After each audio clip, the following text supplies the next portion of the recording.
Que le faible dise « je suis fort », que le pauvre dise « je suis riche ». Ça veut dire quoi? Ça veut dire que la Bible elle-même reconnaît qu'il est faible, reconnaît qu'il est pauvre, mais la Bible lui interdit de dire qu'il est faible ou de dire qu'il est pauvre. C'est-à-dire, ce que tu dis de ta bouche ne doit pas ressembler à tes circonstances. Même si ta circonstance, c'est la faiblesse, même si ta circonstance, c'est la pauvreté, la Bible dit, même si tu es pauvre, mais quand tu confesses de la bouche, confesse la richesse. Confesse ce qui est contraire à ton identité actuelle. Confesse ce qui est meilleur par rapport à ta position actuelle. Parce que quand tu commences à répéter tout le temps, moi vraiment, rien ne va, moi je n'irai jamais loin, moi je suis pauvre, bisoba pauvre, bisoba pauvre. Et c'est comme ça que la plupart d'entre nous, notre vie est liée. Pourquoi? Parce qu'il y a un pouvoir dans la parole. Dieu lui-même au commencement, pour créer le monde, a dû parler.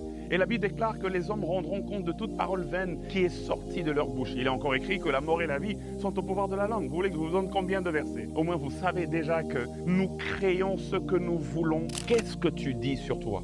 Qu'est-ce que tu dis sur tes enfants? Qu'est-ce que tu dis sur ton ministère? Qu'est-ce que tu dis sur tes affaires? Qu'est-ce que tu dis sur ton pays? Qu'est-ce que tu dis?